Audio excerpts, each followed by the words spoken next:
Uma boa noite, irmãos. Estamos aí no pôr do sol já do Santo Sábado, iniciando o domingo. Lembra? Daniel 7:25. E os homens se incumbirão de mudar os tempos. Mudaram. Agora o dia é marcado pela meia-noite, não mais pelo pôr do sol, como dera Deus no princípio. Mudar os tempos e a lei. A grande maioria do mundo guarda o domingo. Mas Deus deixa no seu mandamento para os dias de hoje, os dias que, o sábado seria quase que esquecido, mas é lembrado por seu povo.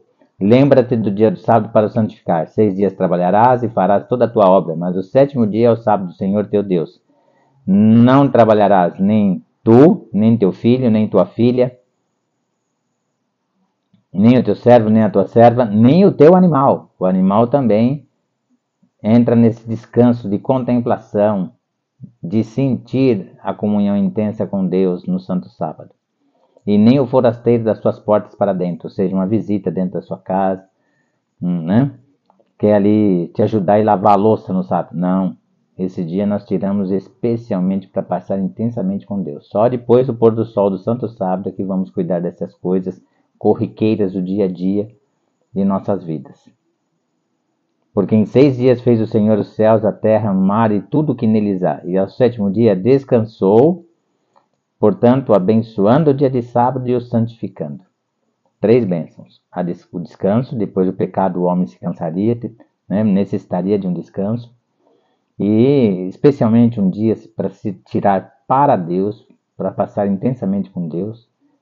O descanso, a bênção e a santificação. Vamos hoje então finalizar Apocalipse capítulo 1, tá certo? Vamos à nossa oração? Maravilhoso eterno Deus, aqui queremos agradecer o findar do estudo desse primeiro capítulo de Apocalipse, um livro maravilhoso, fantástico, encantador, que enche nosso coração de esperança. E é um estudo importante na palavra de Deus porque desmascara o inimigo por completo. É o único estudo que consegue desmascarar o inimigo Lúcifer, nosso adversário, por completo. Vem agora, Senhor Deus, nos dar uma bênção especial em Ti. A todos aqueles que estão conosco e as famílias representadas, deixando o manto do Senhor Jesus envolver nossa vida e a luz do Espírito Santo guiar nossos passos firmemente, sem se desviar nem pela direita nem pela esquerda, mas nos manter focados cada vez mais intensamente em Cristo Jesus, com o objetivo de fazer uma entrega do nosso viver a Deus e buscar que essa entrega não tenha reserva nenhuma. Crescer na abnegação, no altruísmo, dedicando tempo ao nosso próximo, à salvação de outras pessoas. Venha nos envolver aqui agora no manto sagrado do Mestre amado e nos dar discernimento da Tua palavra. Poder no Teu santo amor a praticar estas verdades dia a dia de nossa vida. Tudo isso são bênçãos que Te pedimos com perdão dos nossos pecados. No doce e amorável nome do Senhor Jesus, aquele que vive e reina para todo sempre. Amém. Que o Senhor Jesus venha reinar nos nossos corações aqui agora, irmãos. Vamos lá. Nosso estudo é de Apocalipse 17, Apocalipse capítulo 1, do verso 17 ao 20. E olha só. Qual a sua decisão? O Senhor está chamando eu e você, o chamamento divino, para que nós venhamos exercer nossa vocação. Ou seja, cada um de nós tem uma vocação a ser exercida no plano da salvação que Deus tem para cada um de nós em específico. Antes de nascermos, temos a nossa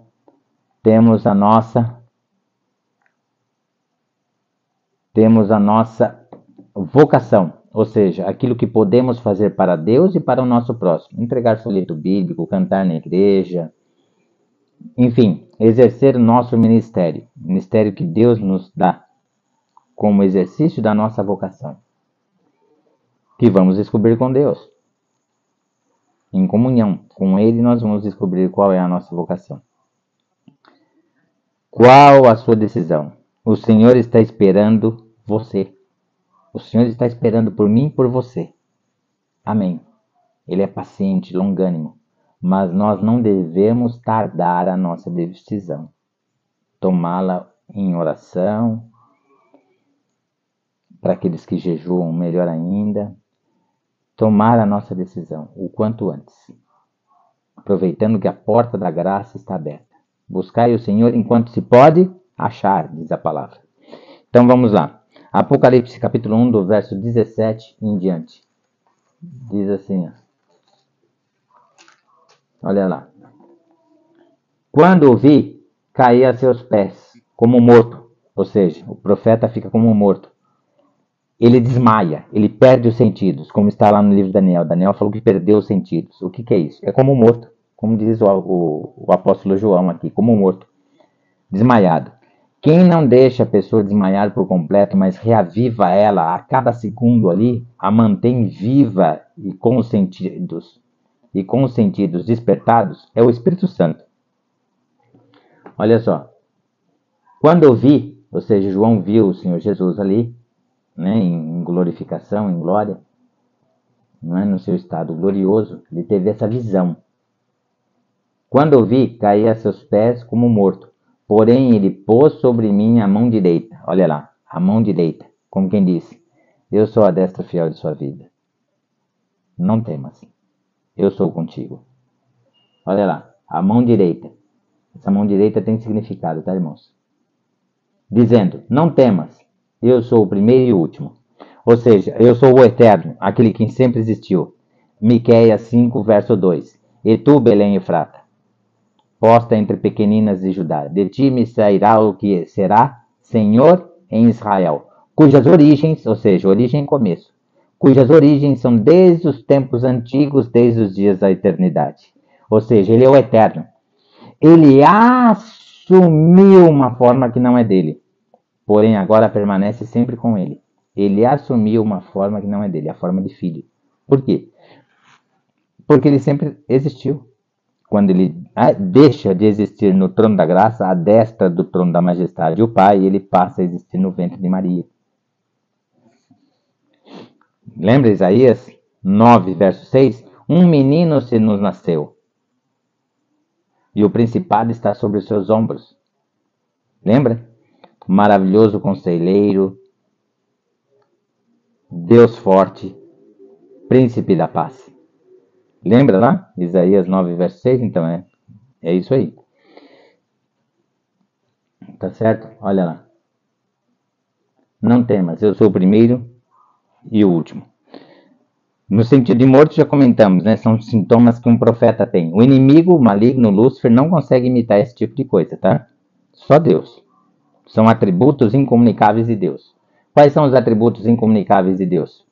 A sua onisciência, a sua onipresença, a sua onipotência, a sua imortalidade e esses tipos de sintomas que um profeta tem quando ele entra em contato muito profundo com Deus, em um sonho, em uma visão, ele passa por isso. Daniel esteve mal, passou mal por alguns dias diante da visão que Daniel também teve. Tá certo? E assim o profeta passa a relatar ali o que ele vê, né? E Deus pede para ele escrever em um livro, né? Que isso tudo é real e verdadeiro. Olha só. E aquele que vive, estive morto, mas eis que estou vivo pelos séculos dos séculos, e tenho as chaves da morte e do inferno. Que coisa tremenda, hein? A mão direita. A mão direita. Da destra da majestade, o Pai, assim como ele é a destra da majestade, o Pai, ele também é a destra de nossas vidas, tá? Em sentido aberto e geral, olha só, não temas, eu sou o primeiro e o último, tá certo? Eu sou o primeiro e o último, né? No sentido já que eu te expliquei, de Miqueias 5:2, ele não nasceu, ele é o eterno, né? Ele assume uma forma de filho para nos salvar. Porém, também, especialmente além de ele ser o eterno, aqui para João, ele está dizendo especificamente para João. Tem esse sentido? Tem. Posso entender dessa forma. Mas o sentido mais importante aqui no contexto é com relação a João e a humanidade. Olha só. Especialmente para o apóstolo João, não temas. Assim como eu sou a destra da majestade do Pai, também naturalmente eu sou a destra fiel da vossa vida, sendo o primeiro e único a morrer por você e por toda a humanidade. E o último a ressuscitar, sendo a vossa certeza da ressurreição do último dia. Aqui o sentido especial é esse, na vida de João e de toda a humanidade. Tá? Aliás, a palavra de Deus é para nós, especialmente para nós. Tá certo? Olha só o verso 18. Aquele que vive, estive morto, mas eis que estou vivo pelos séculos dos séculos e tenho as chaves da morte e do inferno. Vamos ver. Ó, aquele que vive, eu sou o eterno. Lá que eu falei para você, Miqueias 5:2. E tu, Belém Efrata, posta entre pequeninas de Judá, de ti me sairá o que será Senhor em Israel, cujas origens, o começo, é desde os dias antigos, desde os dias da eternidade. O que João Batista falou, ele veio depois de mim, mas é antes de mim. Por que é antes de João Batista? Porque já existia antes, ele é o eterno. Estive morto.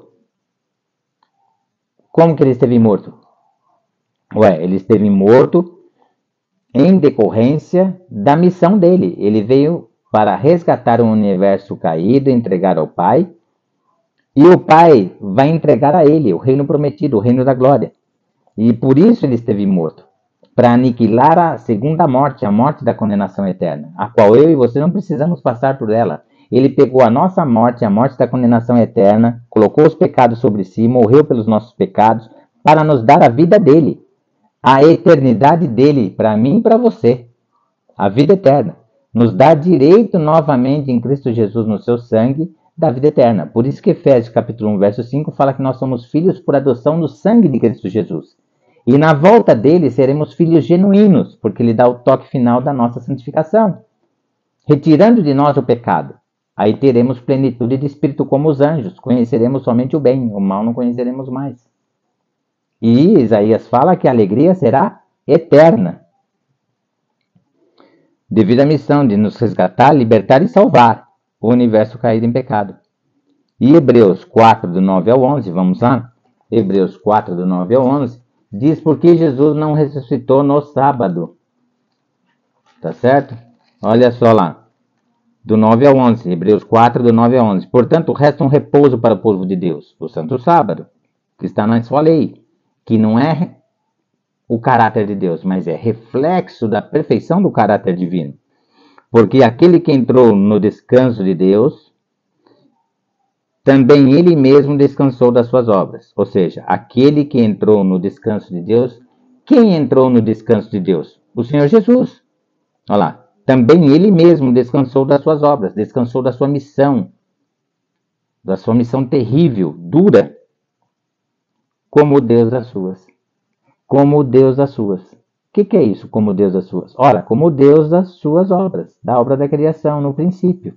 Ele não descansou no sétimo dia e passou o sétimo dia intensamente com Adão e Eva, um descanso? Mas Deus não se cansa nem se fadiga. Sim, o descanso aqui no hebraico é um sentido mais amplo, mais genérico, contemplando as maravilhas que Deus havia criado com Adão e Eva e instruindo Adão e Eva em toda a sabedoria de Deus para que Adão e Eva não viessem a cair em pecado, relar na árvore ou comer do seu fruto, para que não viesse a conhecer a morte. Tá certo? Então, assim como Jesus entrou no descanso da missão dele, Deus também das suas obras, da criação. Esforcemo-nos, pois, para entrar naquele descanso, a fim de que ninguém caia segundo o mesmo exemplo da desobediência. Para que ninguém venha cair no exemplo da desobediência. Ezequiel 20, versos 12 e o 20, fala que o sábado é um sinal entre Deus e o seu povo. Tá ok? Pelos séculos dos séculos, tanto antes da sua missão, como também após a salvação do universo caído, ele é o eterno. Séculos dos séculos, sempre esteve vivo, mas conheceu a morte para aniquilar a segunda morte e aniquilar o império da morte, o império das trevas. Ele possui as chaves da morte, ou seja, permitir a justiça, trazendo como consequência a segunda morte. Ele permite a justiça. Quem quis se livrar da segunda morte, aceitou o chamamento divino para exercer a vocação em espírito e em verdade. Certo? A vocação que Deus tem para cada um de nós. Um prega, outro fala a outras pessoas, um prega no ponto de ônibus, outro prega na igreja, um entrega um folheto bíblico, outro canta, e assim por diante. Cada um exercer o seu ministério, a sua vocação em Cristo Jesus. Tá certo? Mas ele deixa a justiça cair também em cima daqueles que não aceitaram Jesus, não aceitaram o perdão divino. Estes recusam a eternidade. Minha paz vos dou, mas eu não aceito. Então esta paz volta para o Senhor Jesus, para que ele possa dar a uma outra pessoa que aceite. E essa pessoa começa a andar cada vez mais intensamente nos caminhos enganosos do coração. Enganoso é o coração mais que todas as coisas. Quem o conhecerá? Enganoso é o coração mais do que todas as coisas, e perverso. Quem o conhecerá? Jeremias 17:9. Essa pessoa ela vai andando em pecados cada vez mais profundos, recusando o chamado divino, recusando João 16, verso 8. Certo? E convencerá o mundo do pecado, da justiça e do juízo. Vai recusando esse toque, esse chamado do Espírito Santo. E tem sérios riscos e possibilidade de morrer em condenação, em recusa de aceitar o chamado divino. E do inferno. Inferno significa sepultura, ou seja, nessa sepultura ele tem as chaves dela também, onde muitos ele trará a ressurreição e a vida, aqueles que morreram em Cristo Jesus, e outros que morreram em condenação, morreram em trevas, recusaram Jesus em suas vidas, trazendo a segunda morte, a morte da condenação eterna. Tá certo? Então, uns ressuscitam para a glória, juntamente com Deus. A glória, plenitude de espírito. Não conhece o mal, só o bem. Tá certo? E outros vão ressuscitar para vergonha e horror eterno, como lá em Daniel, capítulo 12. Comecinho do capítulo 12, versos 1 e 2. Tá certo? Vamos para o verso 19. Escreve, pois, as coisas que viste e as que são. Para escrever, relatar. E as que hão de acontecer depois destas. Ou seja, João deveria iniciar o livro, assim como iniciou o livro de forma leal e fiel a Deus, ele devia permanecer assim até a conclusão do livro de Apocalipse. E assim João o fez. Quando João termina o Apocalipse, ele é solto por um pouco mais de tempo, aí ele volta ali a terminar o comecinho que ele havia iniciado, que eram as cartas de João, termina as cartas de João, demora um pouquinho, um pouco espaço de tempo e ele vem a falecer. Não é? Eu disse a vocês que a grande maioria crê que João viveu pouco mais de 100 anos de idade e fecha o cânon bíblico. Ou seja, com João, a morte de João fecha a igreja de Éfeso, que é a primeira igreja, a igreja apostólica. Tá certo? Ou seja, assim como você, João iniciou o relato desse livro, né? De forma leal e fiel, e assim ele devia permanecer até a conclusão do Apocalipse, até a conclusão da sua jornada. E assim o mundo tem aí pouco mais de 6.200 anos de pecado, transgressões e impiedade. Tá? Olha lá. E as coisas que iam acontecer depois destas. No verso 20, vamos ver lá, verso 20. Quanto ao mistério das 7 estrelas que vistes na minha mão direita, as 7 estrelas são os 7 anjos. Ou seja, expressa a grandiosidade e perfeição de Jesus Cristo, protegendo e guardando essas igrejas. Mal nenhum irá prevalecer contra a minha igreja. E o maligno não lhe toca, devido à intercessão de Jesus por nós, pela humanidade. E o ministério agora do Espírito Santo, convencendo o mundo do pecado, da justiça e do juízo. Não que ele não tenha convencido antes, na época de Moisés, nos primórdios do tempo Noé. Sim, convencia o mundo do pecado, da justiça e do juízo. Mas agora é um ministério específico do Espírito Santo após a cruz de Cristo. Tá certo? Um ministério que foi derramado com maior intensidade no Pentecostes e continua por nossos dias até a volta do Senhor Jesus. Tá certo? Quanto ao mistério das 7 estrelas que viste na minha mão direita, ou seja, na minha mão direita, na minha mão, na mão do Senhor Jesus. Por isso aquela crença de que os 7 anjos são anjos celestiais específicos de cada uma das igrejas, dotados de poder de Deus para proteger e guardar a igreja de Deus, a gente respeita, é uma visão, é um entendimento. Mas eu creio de forma diferente. Eu creio que é a própria pessoa do Senhor Jesus, porque Ele é a cabeça do corpo, e o corpo é representado por sua igreja. Está entendendo? É um corpo próprio do Senhor Jesus. Então, esses 7 anjos simbolizam a grandiosidade e perfeição de Cristo a protegendo e aguardando, como o anjo Miguel, quando ele deixa a sua divindade e atua como o anjo Miguel, como o anjo arcanjo, chefiando todos os anjos dos céus, o anjo-chefe, como o anjo Miguel quando ele está em batalha, né, e batalhou contra o dragão e seus anjos, porque o pecado não pode habitar nos céus, e ele foi expulso caindo sobre a terra. Entende? Então eu creio que seja o próprio Senhor Jesus, em intercessão por nós no santuário celestial, intercessão pela sua igreja. E também o ministério do Espírito Santo, convencendo o mundo do pecado, da justiça e do juízo.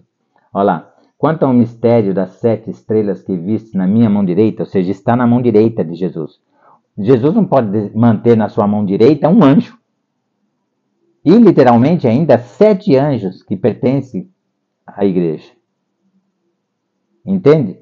Por isso que eu creio que é a própria pessoa do Senhor Jesus, olha lá, na minha mão direita, ou seja, eu sou a destra fiel. Assim como eu sou a destra fiel do Pai, eu também sou a destra fiel e leal da igreja.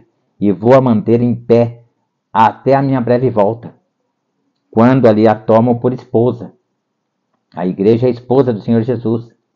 E daí ele toma essa igreja em glória. O pecado não mais existe. Ele dá o toque final da santificação daqueles que ressuscitam, daqueles que estão vivos e são transformados. Quanto ao mistério das 7 estrelas que viste na minha mão direita, e aos 7 candeeiros, ou seja, as 7 menorás, 7 luzes, recebe um nome especial que só pode ser dedicado a Deus, a menorá. As 7 estrelas são os 7 anjos das 7 estrelas, ou seja, as 7 fases que Jesus passa protegendo cada uma delas. A fase de Éfeso, que vai até o ano 100 depois de Cristo, que é a época apostólica, Esmirna, Pérgamo, Tiatira, e sim, até chegar na 7ª igreja, que é os dias de hoje. A igreja dos dias de hoje recebe o nome de Laodiceia, representa todas as igrejas da face da terra. É a época de Laodiceia, tá ok? E os 7 candeeiros são as 7 igrejas. Então as 7 estrelas são os 7... Então as 7 estrelas são os anjos das 7 igrejas. Ora, muito bem. As 7 estrelas são os anjos das 7 igrejas. E as 7 menorás são as 7 igrejas. Então, é Jesus protegendo as suas igrejas. Tá ok? E as 7 menorás simboliza também Jesus. Eu sou a luz do mundo. Fazendo a sua igreja andar em luz de maneira leal e fiel a Ele. A protegendo e aguardando. E o Espírito Santo convencendo o mundo do pecado, da justiça e do juízo. E fazendo com que estes perseverem até o fim. Aquele que perseverar até o fim, este será salvo. Tudo bem, irmãos? As 7 menorás indicam a grandiosidade, perfeição. Somente Deus é o Criador de todas as coisas que existem. E assim Ele é mantenedor e sustém a sua igreja. Tá certo? Tudo bem? Tranquilo até aqui? Maravilhoso, né? O Apocalipse ele é maravilhoso, é encantador. A Bíblia por inteira. Por isso que Jesus falou. João 5,39. Examinai as Escrituras, porque vós cuidar nelas a vida eterna, e são elas que de mim testificam. Quanto maior a sua sede, quem tem sede vem a mim e beba água no Espírito, até que se concretize João 4,14. E serás uma fonte de água viva a jorrar para a eternidade. Quanto maior a tua sede para conhecer as profundezas de Deus, maior é a revelação dada do Espírito Santo. Isso, até isso Deus respeita. Ou seja, a revelação dada pelo Espírito Santo é de acordo com a proporção da sua sede pelas verdades de Deus. pela palavra de Deus. Pouca sede? Pouca revelação. Muita sede? Muita revelação divina. Até isso Deus respeita. Ele vai de acordo com o propósito do seu coração para com Deus. Ele respeita esses limites. Ele não extrapola. Lúcifer extrapola, tenta nos obrigar, impor, nos matar, nos destruir, obrigar, impor, escravizar no pecado. Deus não. E Deus ele nos chama por amor, exerce o ministério por amor, exerce o ministério dele salvador, respeitando os limites direcionados por cada um de nós. Então, que essa entrega seja sem reservas, para que essa manifestação de Deus, essa doação do Espírito Santo, da verdade, revelando a verdade divina, seja também muito grande em nosso coração, a propagar para todos. Tá certo? Tudo bem? Para todos. Não é verdade?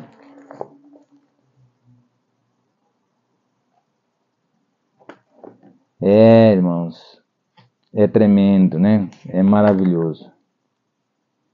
É muito grande o propósito divino para a nossa vida. Muito grande mesmo. Muito grande.